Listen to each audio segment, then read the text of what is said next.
The Man-Eating Leopard of Rudraprayag, Episode 5. Epoch 22 My Night of Terror. For several days after my experience on the pine tree, I lost touch with the man-eater.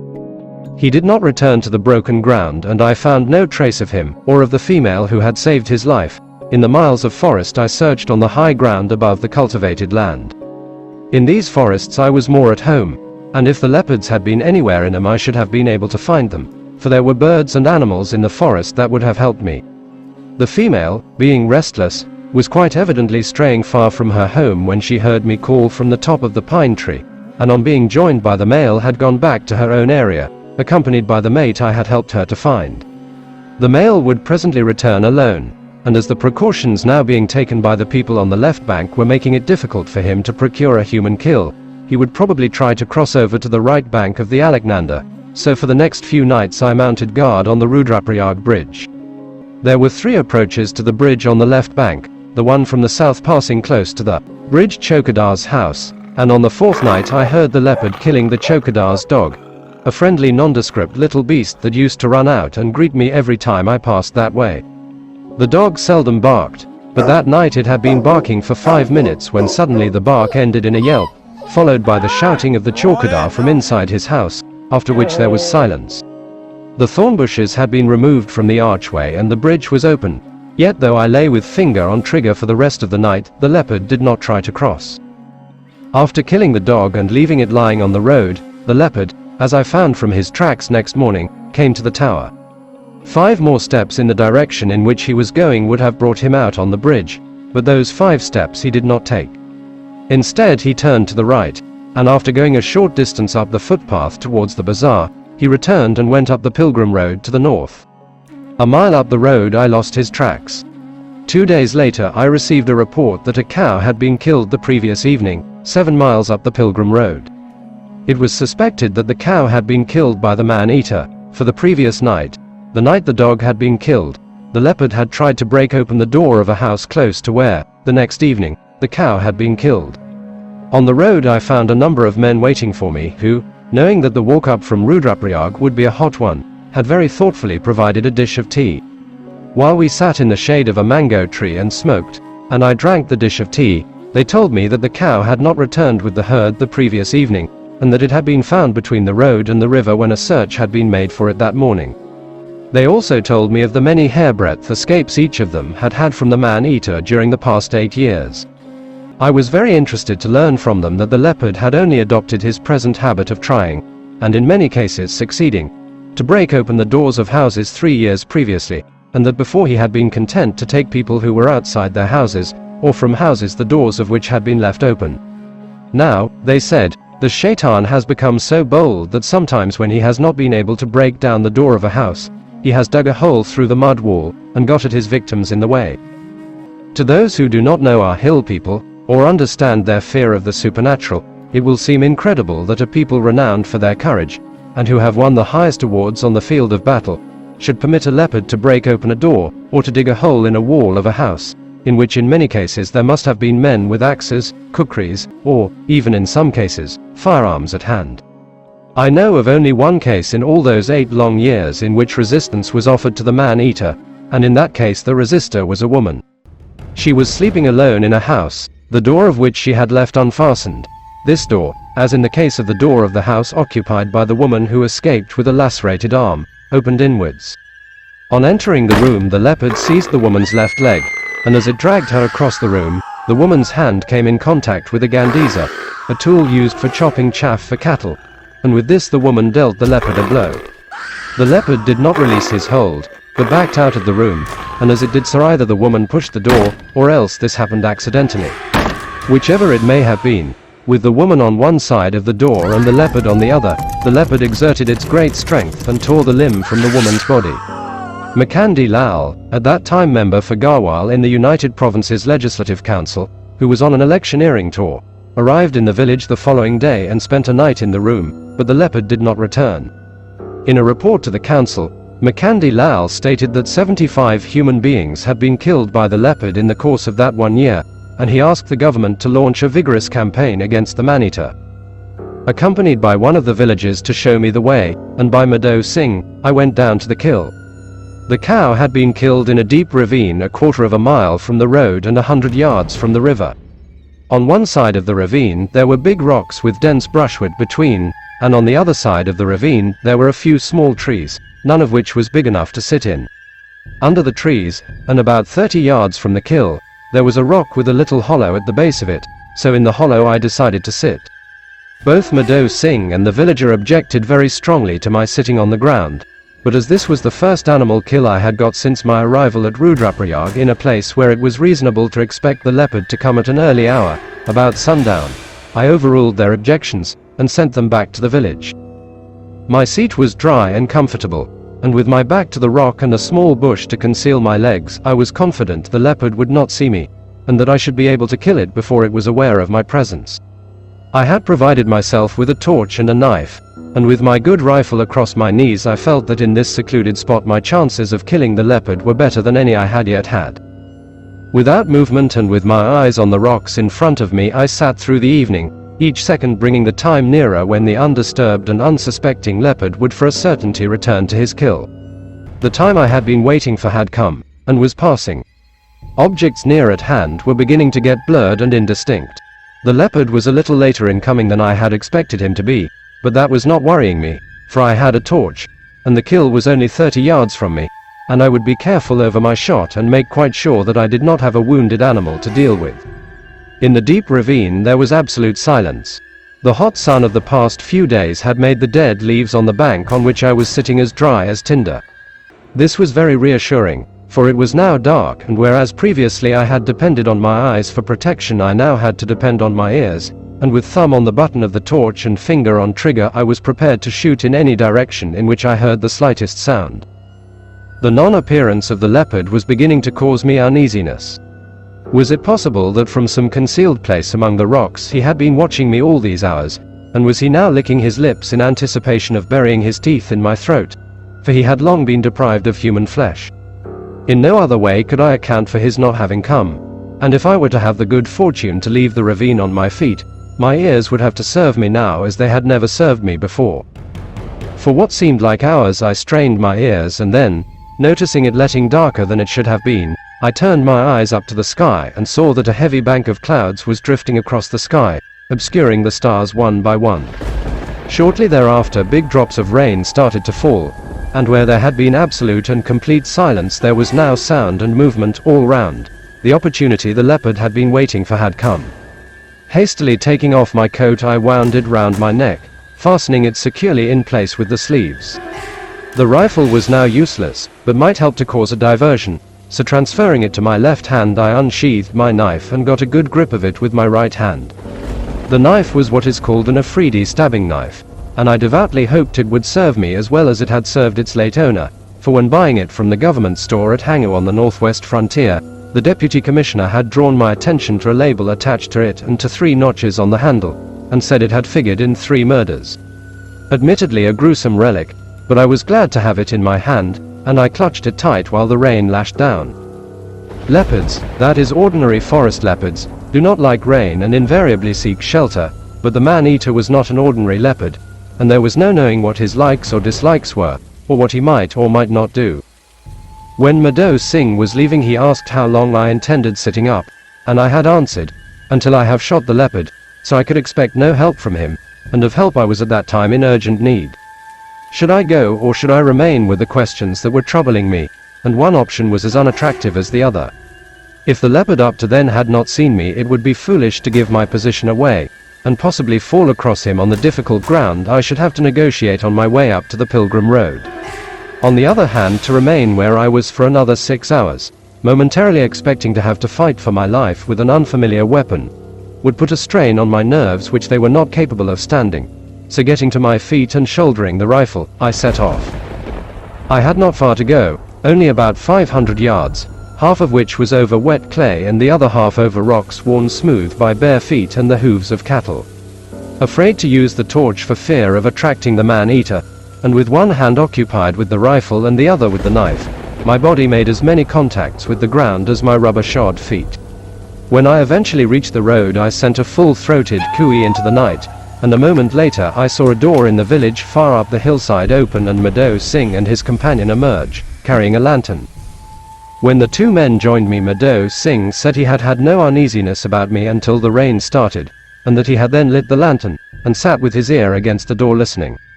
Both men were willing to accompany me back to Rudraprayag, so we set out on our 7-mile walk, Bachi Singh leading, Madho Singh carrying the lantern following, and I bringing up the rear. When I returned next day, I found the kill had not been touched, and on the road I found the tracks of the man-eater. What time had elapsed between our going down the road and the man-eater following us, it was not possible to say. When I look back on that night, I look back on it as my night of terror. I have been frightened times without number, but never have I been frightened as I was that night when the unexpected rain came down and robbed me of all my defenses, and left me for protection a murderer's knife. Epoch 23 Leopard fights Leopard. After following us to Rudraparyag, the Leopard went down the pilgrim road through Golabrai, past the ravine up which he had gone a few days previously, and then up a rough track which the people living on the hills to the east of Rudraprayag use as a shortcut on their way to and from Hardwar. The pilgrimage to Kedarnath and Badrinath is seasonal, and the commencement of the pilgrimage and its duration depend in the one case on the melting and in the other on the falling of snow in the upper reaches of the high mountains in which these two shrines are situated. The high priest of Badrinath temple had a few days previously sent the telegram that is eagerly awaited by good Hindus throughout the length and breadth of India, announcing that the road was open, and for the past few days pilgrims in small numbers had been passing through Rudraprayag. During the past few years the man-eater had killed several pilgrims on the road, and it appeared to be his more or less regular habit while the pilgrim season lasted to go down the road to the extent of his beat, and then circle round through the villages on the hills to the east of Rudraprayag, and rejoin the road anything up to 15 miles above Rudraprayag. The time taken for this round trip varied, but on an average I had seen the leopard's tracks on the stretch of road between Rudraprayag and Golabrai once in every 5 days, so on my way back to the inspection bungalow I selected a place from where I could overlook the road, and for the next 2 nights sat in great comfort on a hayrick, without however seeing anything of the leopard. I received no news of the man-eater from outlying villages for 2 days, and on the 3rd morning I went down the pilgrim road for 6 miles to try to find out if he had recently visited any of the villages in the direction. From this 12-mile walk I returned at midday, and while I was having a late breakfast 2 men arrived and reported that a boy had been killed the previous evening at Bainswara, a village 18 miles southeast of Rudraprayag. The intelligence system introduced by Ibbotson was working splendidly. Under this system cash rewards, on a graduated scale, were paid for information about all kills in the area in which the man-eater was operating. These rewards, starting with 2 rupees for a goat and working up to 20 rupees for a human being, were keenly contested for, and so ensured our receiving information about all kills in the shortest time possible. When I put 10 rupees into the hands of each of the men who had brought me news about the boy, one of them offered to accompany me back to Bainswara to show me the way, while the other said he would stay the night at Rudraprayag as he had recently had fever and could not do another 18 miles that day. I finished breakfast while the men were telling me their tale, and a little before 1 p.m. I set off, taking only my rifle, a few cartridges, and a torch with me. As we crossed the road near the inspection bungalow and started up the steep hill on the far side of it, my companion informed me we had a very long way to go, adding that it would not be safe for us to be out after dark, so I told him to walk ahead and set the pace. I never, if I can help it, walk uphill immediately after a meal, but here I had no option, and for the first 3 miles, in which we climbed 4,000 feet, I had great difficulty in keeping up with my guide.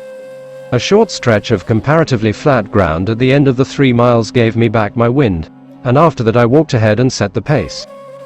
On their way to Rudraprayag the 2 men had told the people in the villages they had passed through about the kill, and of their intention to try and persuade me to accompany them back to Bainswara. I do not think that anyone doubted that I would answer to the call, for at every village the entire population were waiting for me, and while some gave me their blessings, others begged me not to leave the district until I had killed their enemy. My companion had assured me that we had 18 miles to go, and as we crested hill after hill with deep valleys between I realized I had undertaken to walk against time 18 of the longest and hardest miles I had ever walked.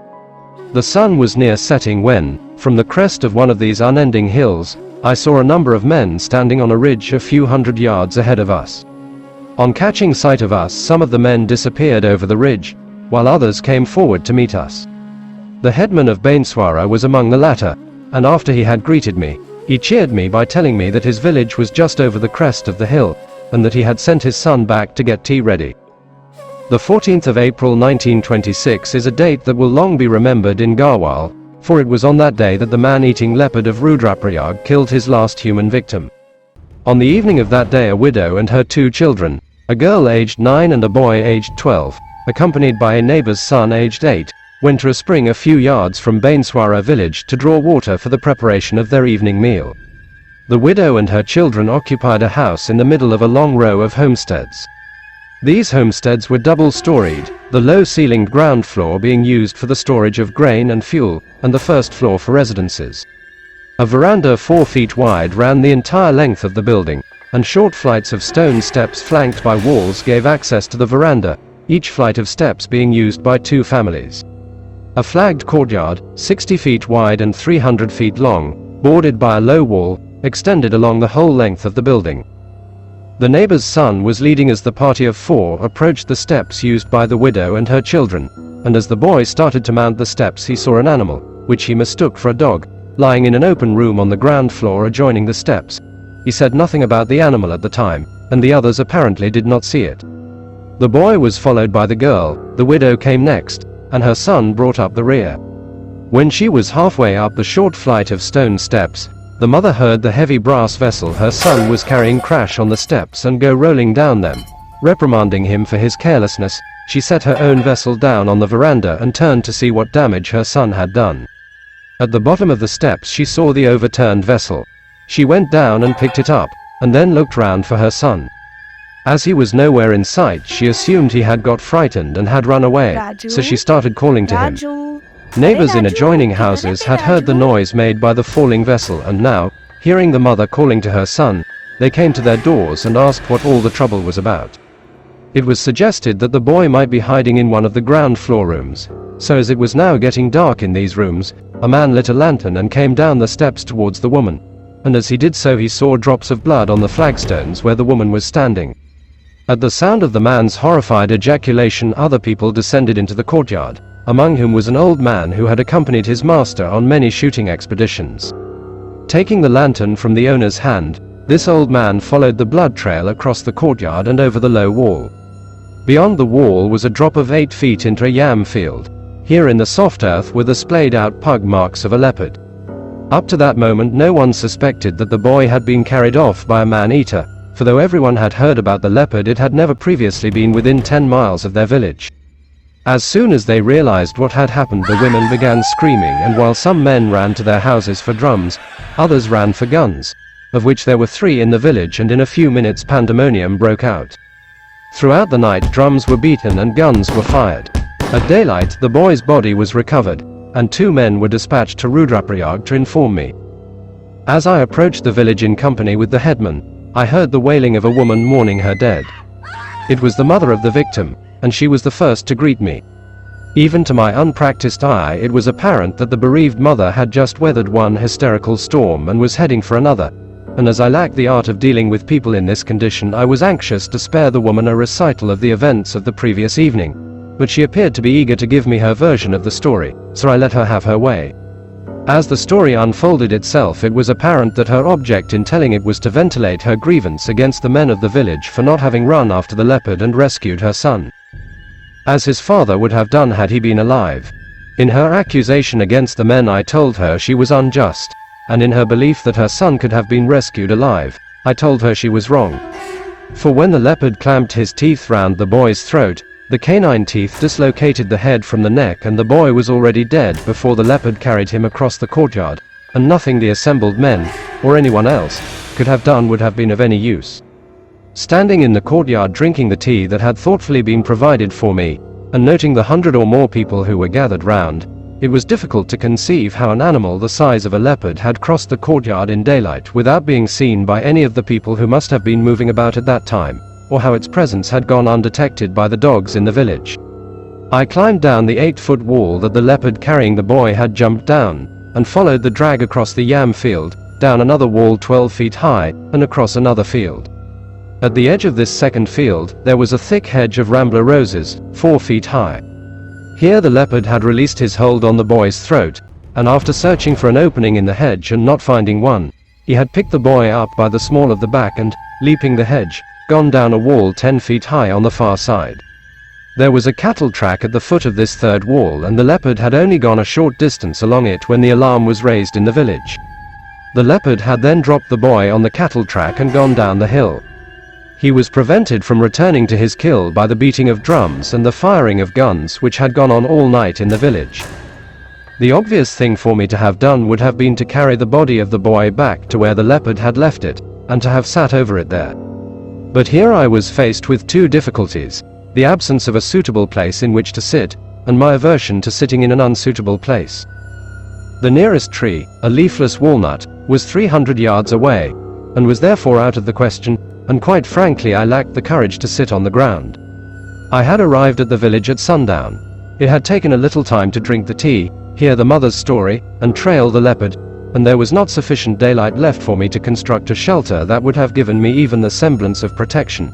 Therefore, if I sat on the ground, I should have to sit just anywhere, not knowing from which direction the leopard would come, and knowing full well that if the leopard attacked me I should get no opportunity of using the one weapon with which I was familiar: my rifle, for when in actual contact with an unwounded leopard or tiger it is not possible to use firearms. When after my tour of inspection I returned to the courtyard, I asked the headman for a crowbar, a stout wooden peg, a hammer, and a dog chain. With the crowbar I prized up one of the flagstones in the middle of the courtyard, drove the peg firmly into the ground, and fastened one end of the chain to it. Then with the help of the headman I carried the body of the boy to the peg and chained it there. The working of the intangible force which sets a period to life, which one man calls fate and another calls kismet, is incomprehensible. During the past few days this force had set a period to the life of a breadwinner, leaving his family destitute, had ended in a very painful way the days of an old lady who after a lifetime of toil was looking forward to a few short wars of comparative comfort, and now had cut short the life of this boy who, by the look of him, had been nurtured with care by his widowed mother. Small wonder then that the bereaved mother should, in between her hysterical crying, be repeating over and over and over again, "What crime, Parmeshwar, has my son, who was loved by all, committed that on the threshold of life he has deserved death in this terrible way?" Before prizing up the flagstone, I had asked for the mother and her daughter to be taken to a room at the very end of the row of buildings. My preparations completed, I washed at the spring and asked for a bundle of straw, which I laid on the veranda in front of the door of the house vacated by the mother. Darkness had now fallen. Having asked the assembled people to be as silent during the night as it was possible for them to be and sent them to their respective homes, I took up my position on the veranda, where by lying prone on my side and heaping a little straw in front, I could get a clear view of the kill without much chance of being seen myself. In spite of all the noise that had been made the previous night, I had a feeling that the leopard would return, and that when he failed to find his kill where he had left it, he would come to the village to try to secure another victim. The ease with which he had got his first victim at Bainswara would encourage him to try again, and I started my vigil with high hopes. Heavy clouds had been gathering all the evening, and at 8 p.m., when all the village sound, except the wailing of the woman, were hushed, a flash of lightning followed by a distant roll of thunder heralded an approaching storm. For an hour the storm raged, the lightning being so continuous and brilliant that had a rat ventured into the courtyard I should have seen and probably been able to shoot it. The rain eventually stopped, but, the sky remaining overcast, visibility was reduced to a few inches. The time had now come for the leopard to start from wherever he had been sheltering from the storm, and the time of his arrival would depend on the distance of that place from the village. The woman had now stopped wailing, and in all the world there appeared to be no sound. This was as I had hoped, for all I had to warn me that the leopard had come were my ears, and to help them I had used the dog chain instead of a rope. The straw that had been provided for me was as dry as tinder, and my ears, straining into the black darkness, first heard the sound when it was level with my feet. Something was creeping, very stealthily creeping, over the straw on which I was lying. I was wearing an article of clothing called shorts, which left my legs bare in the region of my knees. Presently, against this bare skin, I felt the hairy coat of an animal brushing. It could only be the man-eater, creeping up until he could lean over and get a grip of my throat.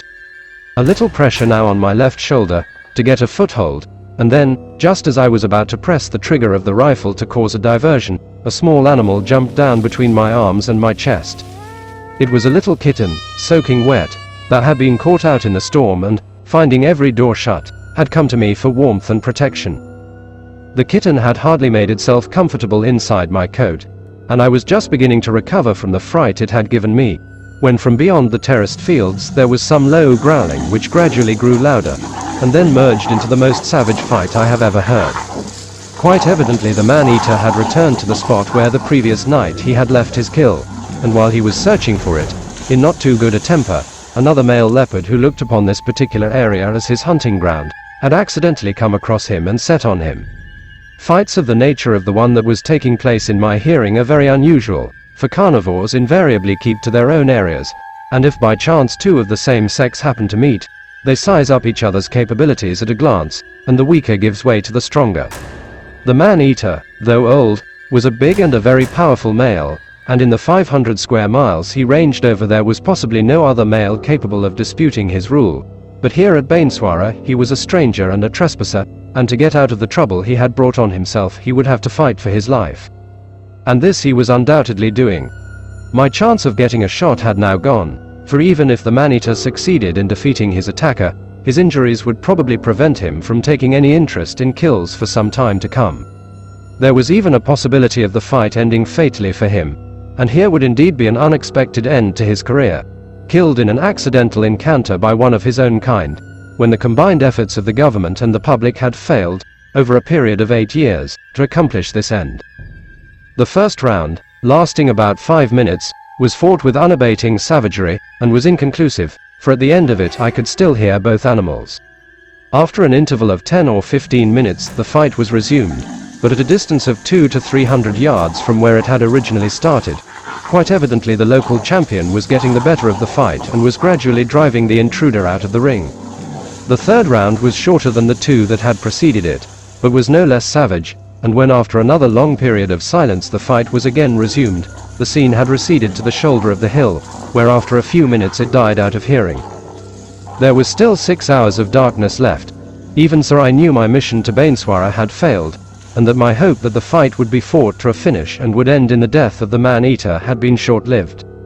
In the running fight into which the contest had now degenerated, the man-eater would sustain injuries, but they were not likely to reduce his craving for human flesh or impair his ability to secure it. The kitten slept peacefully throughout the night, and as the first streak of dawn showed in the east I descended into the courtyard and carried the boy to the shed from where we had removed him, and covered him with the blanket which previously had been used for the purpose. The headman was still asleep when I knocked on his door. I declined the tea, which I knew would take some time to make, and assured him that the man-eater would never again visit his village. And when he had promised to make immediate arrangements to have the boy carried to the burning ghat, I set off on my long walk back to Rudraparyag. No matter how often we fail in any endeavor, we never get used to the feeling of depression that assails us after each successive failure. Day after day over a period of months, I had left the inspection bungalow full of hope that on this particular occasion I would meet with success, and day after day I had returned disappointed and depressed. Had my failures only concerned myself they would not have mattered, but in the task I had undertaken those failures concerned others more than they concerned me. Bad luck, for to nothing else could I attribute my failures, was being meted out to me in ever-increasing measure, and the accumulated effect was beginning to depress me and give me the feeling that I was not destined to do what I had set out to do. What but bad luck had made the man-eater drop his kill where there were no trees? And what but bad luck had made a leopard, who possibly had 30 square miles in which to wander, arrive at a particular spot in those 30 miles just as the man-eater, not finding his kill where he had left it, was quite conceivably on his way to the village where I was waiting for him? The 18 miles had been long yesterday, but they were longer today and the hills were steeper. In the villages I passed through the people were eagerly awaiting me, and though I only had bad news they did not show their disappointment. Their boundless faith in their philosophy, a faith strong enough to move mountains and very soothing to depressed feelings, that no human beings and no animals can die before their appointed time, and that the man-eater's time had not yet come, called for no explanation, and admitted of no argument. Ashamed of the depression and feeling of frustration that I had permitted to accompany me throughout the morning, I left the last village, where I had been made to halt and drink a cup of tea, greatly cheered, and as I swung down the last 4 miles to Rudraparyag I became aware that I was treading on the pug marks of the man-eater. Strange how one's mental condition can dull, or sharpen, one's powers of observation. The man-eater had quite possibly joined the track many miles farther back, and now, after my conversation with the simple village folk and a drink of tea, I was seeing his pug marks for the first time that morning. The track here ran over red clay which the rain had softened, and the pug marks of the man-eater showed that he was walking at his accustomed pace. Half a mile farther on he started to quicken his pace, and this pace he continued to maintain until he reached the head of the ravine above Golabrai. Down this ravine the leopard had gone. When a leopard or tiger is walking at its normal pace only the imprints of the hind feet are seen, but when the normal pace is for any reason exceeded, the hind feet are placed on the ground in advance of the forefeet, and thus the imprints of all 4 feet are seen. From the distance between the imprints of the fore and the hind feet, it is possible to determine the speed at which an animal of the cat tribe was traveling. The coming of daylight would in this instance have been sufficient reason for the man-eater to have quickened his pace. I had previously had experience of the man-eater's walking capabilities, but only when ranging his beat in search of food.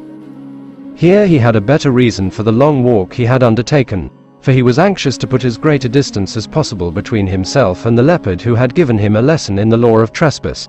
How severe that lesson had been will be apparent from a description given later. Epoch 24. A shot on dark.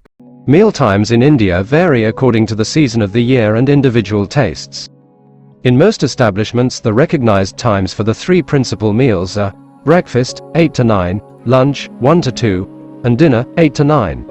During all the months I was at Rudraparyag my mealtimes were very erratic, and contrary to the accepted belief that health depends on the composition and regularity of meals, my unorthodox and irregular meals kept me fighting fit. Porridge supped at 8 p.m., soup taken at 8 a.m., one combined meal in the day or no meal at all, appeared to have no injurious effect beyond taking a little flesh off my bones. I had eaten nothing since my breakfast the previous day, so as I intended spending the night out I had a nondescript meal on my return from Bainswara, and after an hour's sleep and a bath set off for Golabrai to warn the pundit who owned the pilgrim shelter of the presence in his vicinity of the man-eater. I had made friends with the pundit on my first arrival at Rudraparyag, and I never passed his house without having a few words with him, for in addition to the many interesting tales he had to tell about the man-eater and the pilgrims who passed through Golabrai, he was one of the only 2 people, the woman who escaped with the lacerated arm being the other, whom I met during my stay in Garhwal who had survived an encounter with the man-eater. One of his tales concerned a woman who had lived in a village further down the road, and with whom he had been acquainted. After a visit to the Rudraparyag bazaar one day this woman arrived at Golabrai late in the evening, and fearing she would not be able to reach her home before dark she asked the pundit to let her spend the night in his shelter. This he permitted her to do, advising her to sleep in front of the door of the storeroom in which he kept the articles of food purchased by the pilgrims, for, he said, she would then be protected by the room on the one side, and by the 50 or more pilgrims who were spending the night in the shelter on the other. The shelter was a grass shed open on the side nearest the road, and boarded up on the side nearest the hill. The storeroom was midway along the shed, but was recessed into the hill and did not obstruct the floor of the shed. So when the woman lay down at the door of the storeroom, there were rows of pilgrims between her and the road. Sometime during the night one of the women pilgrims screamed out and said she had been stung by a scorpion. No lights were available, but with the help of matches the woman's foot was examined and a small scratch from which a little blood was flowing was found on her foot. Grumbling that the woman had made a lot of fuss about nothing, and that in any case blood did not flow from a scorpion sting, the pilgrims soon composed themselves and resumed their sleep. In the morning, when the pundit arrived from his house on the hill above the mango tree, he saw a sari worn by hill women lying on the road in front of the shelter, and on the sari there was blood.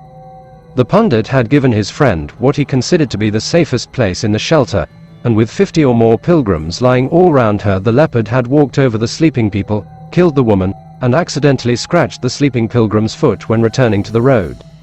The explanation given by the pundit as to why the leopard had rejected the pilgrims and carried off the hill woman was that she was the only person in the shelter that night who was wearing a colored garment. This explanation is not convincing, and but for the fact that leopards do not hunt by scent, my own explanation would have been that of all the people in the shelter the hill woman was the only one who had a familiar smell.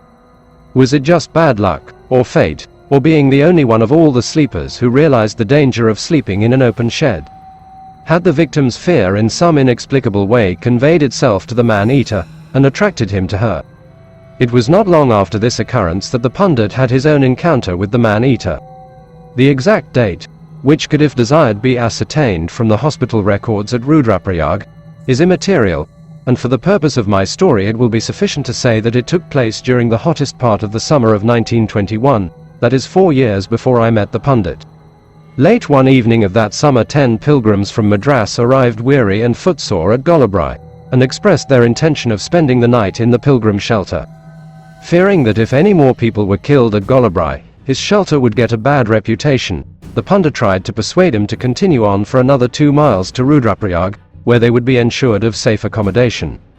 Finding that nothing he could say had any effect on the tired pilgrims, he finally consented to give them accommodation in his house, which was 50 yards above the mango tree to which I have already drawn attention. The pundit's house was built on the same plan as the homesteads at Bainswara, a low ground floor room used for storage of fuel, and a first floor room used as a residence. A short flight of stone steps gave access to a narrow veranda, the door of the residential room being opposite to the landing at the top of the steps. After the pundit and the 10 guests that had been forced on him had eaten their evening meal, they locked themselves into the room, which was not provided with any means of ventilation. The heat in the room was stifling, and fearing that he would be suffocated, the pundit sometime during the night opened the door, stepped outside, and stretched his hands to the pillars on either side of the steps supporting the roof of the veranda. As he did so and filled his lungs with the night air, his throat was gripped as in a vice. Retaining his hold on the pillars, he got the soles of his feet against the body of his assailant and with a desperate kick tore the leopard's teeth from his throat, and hurled it down the steps. Then, fearing that he was going to faint, he took a step sideways and supported himself by putting both hands on the railing of the veranda, and the moment he did so the leopard sprang up from below and buried its claws in his left forearm. The downward pull was counteracted by the railing on which the pundit had the palm of his hand, and the weight of the leopard caused its sharp claws to rip through the flesh of his arm until they tore free at his wrist. Before the leopard was able to spring a second time, the pilgrims, hearing the terrifying sounds the pundit was making in his attempts to breathe through the gap torn in his throat, dragged him into the room and bolted the door. For the rest of that long hot night, the pundit lay gasping for breath and bleeding profusely, while the leopard growled and clawed at the frail door, and the pilgrims screamed with terror. At daylight the pilgrims carried the pundit, now mercifully unconscious, to Kalakamli hospital at Rudraparyag, where for 3 months he was fed through a silver tube inserted in his throat. After an absence of over 6 months he returned to his home in Golabrai, broken in health and with his hair turned grey. Photographs were taken 5 years later, and scarcely show the leopard's teeth marks on the left side of the pundit's face and in his throat, and its claw marks on his left arm, though they were still clearly visible. In his conversations with me the pundit always referred to the man-eater as an evil spirit, and after the first day, when he had asked me what proof I could give him in face of his own experience that evil spirits could not assume material form, I also, to humor him, referred to the man-eater as the evil spirit. On arrival at Golabrai that evening I told the pundit of my fruitless visit to Bainswara, and warned him to take extra precautions for his safety and for the safety of any pilgrims who might be staying in his shelter, for the evil spirit, after its long excursion into the hills, had now returned to the vicinity. That night, and for the following 3 nights, I sat on the haystack, keeping a watch on the road, and on the 4th day Ibbotson returned from Pauri. Ibbotson always infused new life into me, for his creed, like that of the locals, was that no one was to blame if the man-eater had not died yesterday, for surely it would die today or maybe tomorrow. I had a lot to tell him, for though I had corresponded with him regularly, extracts from my letters being embodied in his reports to the government, and by them made available to the press, I had not been able to give him all the details which he was now eager to hear. On his part Ibbotson also had a lot to tell me. This concerned the clamour being made in the press for the destruction of the man-eater, and the suggestion that sportsmen from all parts of India be encouraged to go to Garhwal to assist in killing the leopard. This press campaign had resulted in Ibbotson receiving only one inquiry, and only one suggestion.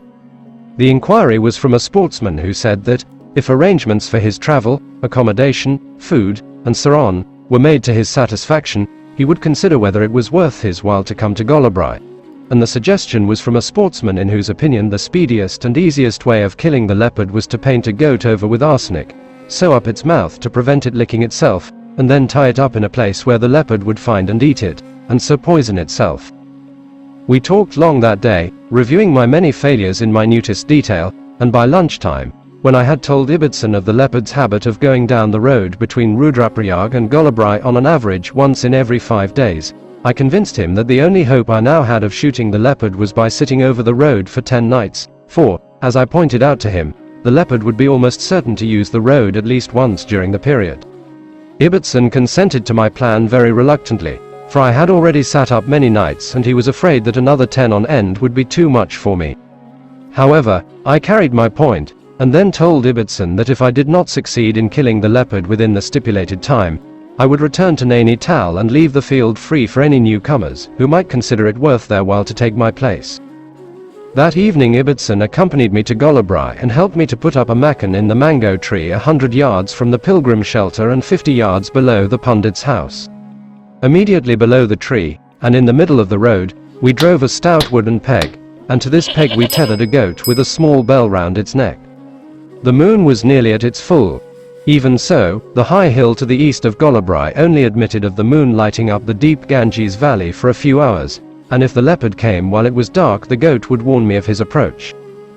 When all our preparations had been made, Ibbotson returned to the bungalow, promising to send 2 of my men for me early next morning. While I sat on a rock near the foot of the tree and smoked and waited for night to close in, the pundit came and sat down beside me. He was a bhakti and did not smoke. Earlier in the evening he had seen us building the makan, and he now tried to dissuade me from sitting all night in the tree when I could sleep comfortably in bed. Nevertheless, I assured him I would sit all that night in the tree, and for 9 nights thereafter, for if I was not able to kill the evil spirit I could at least guard his house and the pilgrim shelter from attack by all enemies. Once during the night a kaka barked on the hill above me, but thereafter the night was silent. At sunrise next morning 2 of my men arrived, and I set off for the inspection bungalow, examining the road as I went for pug marks, and leaving the men to follow with my rug and rifle. During the following 9 days my program did not vary. Leaving the bungalow accompanied by 2 men in the early evening, I took up my position in the makan and sent the men away in time for them to get back to the bungalow before dusk. The men had strict orders not to leave the bungalow before it was fully light, and they arrived each morning as the sun was rising on the hills on the far side of the river and accompanied me back to the bungalow.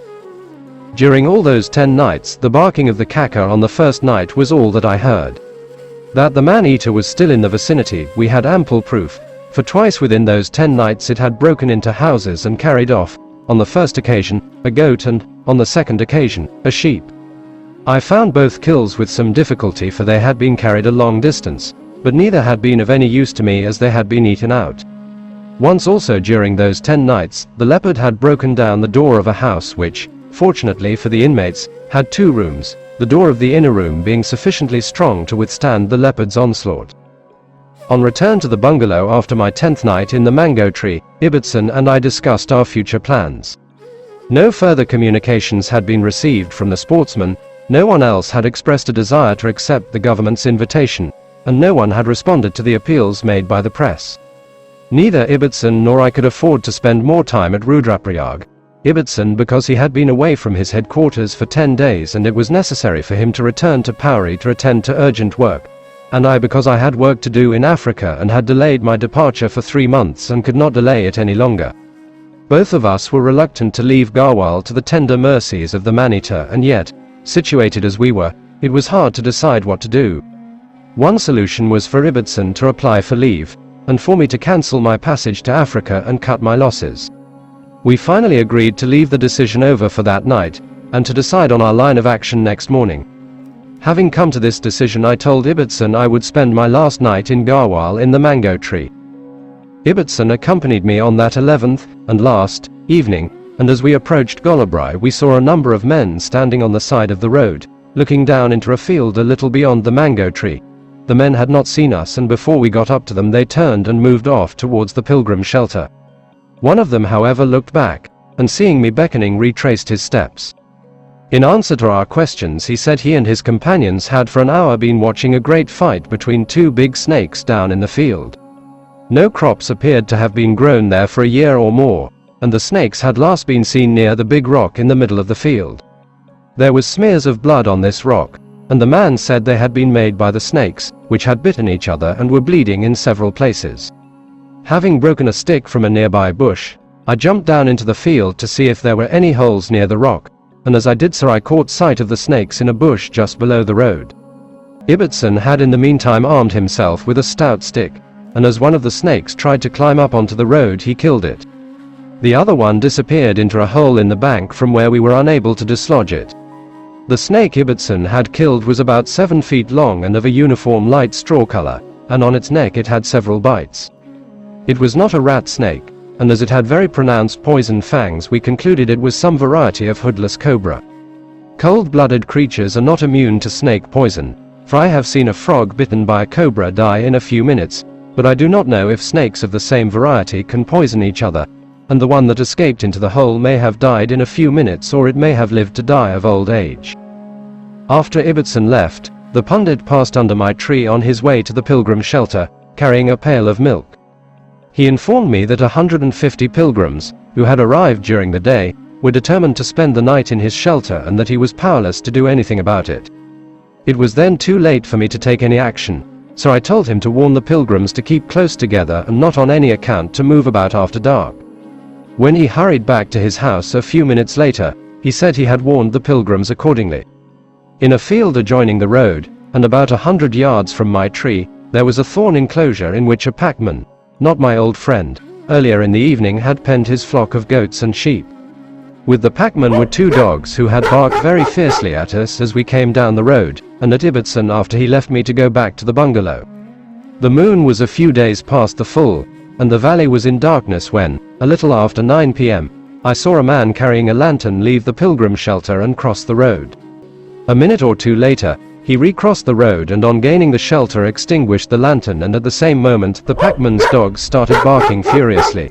The dogs were unmistakably barking at a leopard, which quite possibly had seen the man with the lantern and was now coming down the road on its way to the shelter. At first the dogs barked in the direction of the road, but after a little while they turned and barked in my direction. The leopard had now quite evidently caught sight of the sleeping goat and lain down out of sight of the dogs, which had stopped barking, to consider his next move. I knew that the leopard had arrived, and I also knew that he was using my tree to stalk the goat, and the question that was tormenting me as the long minutes dragged by was whether he would skirt round the goat and kill one of the pilgrims, or whether he would kill the goat and give me a shot. During all the nights I had sat in the tree I adopted a position that would enable me to discharge my rifle with the minimum of movement and in the minimum of time. The distance between the goat and my machan was about 20 feet, but the night was so dark under the dense foliage of the tree that my straining eyes could not penetrate even this short distance, so I closed them and concentrated on my hearing. My rifle, to which I had a small electric torch attached, was pointing in the direction of the goat, and I was just beginning to think that the leopard, assuming it was the man-eater, had reached the shelter and was selecting a human victim, when there was a rush from the foot of the tree, and the goat's bell tinkled sharply. Pressing the button of the torch I saw that the sights of the rifle were aligned on the shoulder of a leopard, and without having to move the rifle a fraction of an inch I pressed the trigger, and as I did so the torch went out. Torches in those days were not in as general use as they are now, and mine was the first I had ever possessed. I had carried it for several months and never had occasion to use it, and I did not know the life of the battery, or that it was necessary to test it. When I pressed the button on this occasion the torch gave only one dim flash and then went out, and I was again in darkness without knowing what the result of my shot had been. The echo of my shot was dying away in the valley when the pundit opened his door and called out to ask if I needed any help. I was at the time listening with all my ears for any sounds that might come from the leopard, so I did not answer him, and he hurriedly shut his door. The leopard had been lying across the road with his head away from me when I fired, and I was vaguely aware of his having sprung over the goat and gone down the hillside, and just before the pundit had called I thought I heard what may have been a gurgling sound, but of this I could not be sure. The pilgrims had been aroused by my shot, but, after murmuring for a few minutes, they resumed their sleep. The goat appeared to be unhurt, for from the sound of his bell I could tell that he was moving about and apparently eating the grass of which he was given a liberal supply each night. I had fired my shot at 10 p.m. as the moon was not due to rise for several hours, and as there was nothing I could do in the meantime, I made myself comfortable, and listened and smoked. Hours later, the moon lit up the crest of the hills on the far side of the Ganges and slowly crept down into the valley, and a little later I saw it rise over the top of the hill behind me. As soon as it was overhead, I climbed to the top of the tree, but found that the spreading branches impeded my view. Descending again to the Macan, I climbed out on the branches spreading over the road, but from here also I found it was not possible to see down the hillside in the direction in which I thought the leopard had gone. It was then 3 a.m., and 2 hours later the moon began to pale. When nearby objects became visible in the light of the day that was being born in the east, I descended from the tree and was greeted by a friendly bleat from the goat. Beyond the goat, and at the very edge of the road, there was a long low rock, and on this rock there was an inch-wide streak of blood. The leopard from which that blood had come could only have lived a minute or two, so dispensing with the precautions usually taken when following up the blood trail of carnivores, I scrambled down off the road and, taking up the trail on the far side of the rock, followed it for 50 yards, to where the leopard was lying dead. He had slid backwards into a hole in the ground, in which he was now lying crouched up, with his chin resting on the edge of the hole. No marks by which I could identify the dead animal were visible, even so I never for one moment doubted that the leopard in the hole was the man-eater. But here was no fiend, who while watching me through the long night hours had rocked and rolled with silent fiendish laughter at my vain attempts to outwit him, and licked his lips in anticipation of the time when, finding me off my guard for one brief moment, he would get the opportunity he was waiting for of burying his teeth in my throat. Here was only an old leopard, who differed from others of his kind in that his muzzle was grey and his lips lacked whiskers, the best hated and the most feared animal in all India, whose only crime, not against the laws of nature, but against the laws of man, was that he had shed human blood, with no object of terrorizing man, but only in order that he might live, and who now, with his chin resting on the rim of the hole and his eyes half closed, was peacefully sleeping his long last sleep. While I stood unloading my rifle, one bullet from which had more than cancelled my personal score against the sleeper, I heard a cough, and on looking up saw the pundit peering down at me from the edge of the road. I beckoned to him and he came gingerly down the hill. On catching sight of the leopard's head he stopped, and asked in a whisper whether it was dead, and what it was. When I told him it was dead, and that it was the evil spirit that had torn open his throat 5 years ago, and for fear of which he had hurriedly closed his door the previous night, he put his hands together and attempted to put his head on my feet. Next minute there was a call from the road above of, "Sahib, where are you?" It was one of my men calling in great agitation, and when I sent an answering call echoing over the Ganges, 4 heads appeared, and catching sight of us 4 men came helter-skelter down the hill, one of them swinging a lighted lantern which he had forgotten to extinguish. The leopard had got stiff in the hole and was extracted with some little difficulty. While it was being tied to the stout bamboo pole the men had brought with him, they told me they had been unable to sleep that night, and that as soon as Ibbetson's Jemadar's watch showed him it was 4:30 a.m., they lit the lantern, and arming themselves with a pole and a length of rope had come to look for me, for they felt that I was in urgent need of them. Not finding me in the Macan and seeing the goat unhurt, and the streak of blood on the rock, they concluded the man-eater had killed me, and not knowing what to do they had in desperation called to me. Leaving the pundit to retrieve my rug from the Macan, and give the pilgrims who were now crowding round his version of the night's happenings, the 4 men and I, with the goat trotting alongside, set off for the inspection bungalow. The goat, who had escaped with very little injury owing to my having fired the moment the leopard caught him, little knew that his night's adventure was to make him a hero for the rest of his life, and that he was to wear a fine brass collar and be a source of income to the man from whom I had purchased him, and to whom I gave him back. Ibbetson was still asleep when I knocked on the glazed door, and the moment he caught sight of me he jumped out of bed and dashing to the door flung it open, embraced me, and next minute was dancing round the leopard which the men had deposited on the veranda. Shouting for tea, and a hot bath for me, he called for his stenographer and dictated telegrams to the government, the press, and my sister, and a cable to Jean. Not one question had he asked, for he knew that the leopard which I had brought home at that early hour was the man-eater, so what need was there for questions? On that previous occasion, in spite of all the evidence that had been produced, I had maintained that the leopard killed in the gin trap was not the man-eater, and on this occasion I had said nothing. Ibbetson had carried a heavy responsibility since October of the previous year, for to him was left the answering of questions of councillors anxious to please their constituents, of government officials who were daily getting more alarmed at the mounting death roll, and of a press that was clamoring for results. His position had for a long time been like that of the head of a police force who, knowing the identity of a noted criminal, was unable to prevent his committing further crimes, and for this was being badgered on all sides. Little wonder then that Ibbotson on that 2nd of May 1926 was the happiest man I had even seen, for not only was he now able to inform all concerned that the criminal had been executed, but he was also able to tell the people from the bazaars, and from the surrounding villages, and the pilgrims, all of whom were swarming into the compound of the inspection bungalow, that the evil spirit that had tormented them for 8 long years was now dead. After emptying a pot of tea and having a hot bath, I tried to get a little sleep, but fear of a repetition of the cramps that twisted my feet, and from which I was only relieved by the vigorous ministrations of Ibbotson, brought me out of bed. Then Ibbotson and I measured the leopard, and carefully examined it.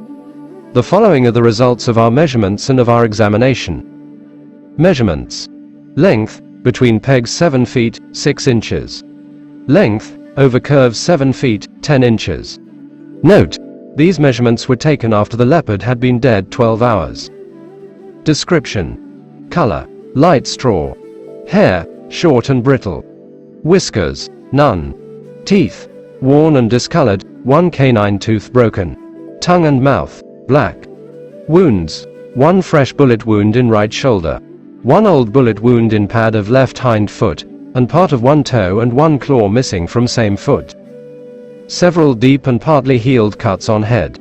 1 deep and partly healed cut on right hind leg. Several partly healed cuts on tail. 1 partly healed wound on stifle of left hind leg. I am unable to account for the leopard's tongue and mouth being black. It was suggested that this might have been caused by cyanide, but whether this was so or not I cannot say. Of the partly healed wounds, those on the head, right hind leg, and tail were acquired in his fight at Bainswara, and the one on the stifle of his left hind leg was the result of his having been caught in the gin trap, for the piece of skin and tuft of hair we found in the trap fitted into this wound. The injuries on the left hind foot were the result of the bullet fired on the bridge by the young army officer in 1921. When skinning the leopard later, I found a pellet of buckshot embedded in the skin of his chest which an Indian Christian, years later, claimed he had fired at the leopard the year it became a man-eater. After Ibbotson and I had measured and examined the leopard, it was laid in the shade of a tree, and throughout the day thousands of men, women, and children came to see it. When the people of our hills visit an individual for any particular purpose, as for instance to show their gratitude or to express their thanks, it is customary for them not to go on their mission empty-handed. A rose, a marigold, or a few petals of either flower suffices, and the gift is proffered in hands cupped together. When the recipient has touched the gift with the tips of the fingers of his right hand, the person proffering the gift goes through the motion of pouring the gift onto the recipient's feet, in the same manner as if his cupped hands contained water. I have on other occasions witnessed gratitude, but never as I witnessed it that day at Rudraparyag, first at the inspection bungalow and later at a reception in the bazaar. He killed our only son, Sahib, and we being old, our house is now desolate. He ate the mother of my 5 children, and the youngest is but a few months old, and there is none in the home now to care for the children, or to cook the food. My son was taken ill at night and no one dared go to the hospital for medicine, and so he died. Tragedy upon pitiful tragedy, and while I listened, the ground around my feet was strewn with flowers. The end.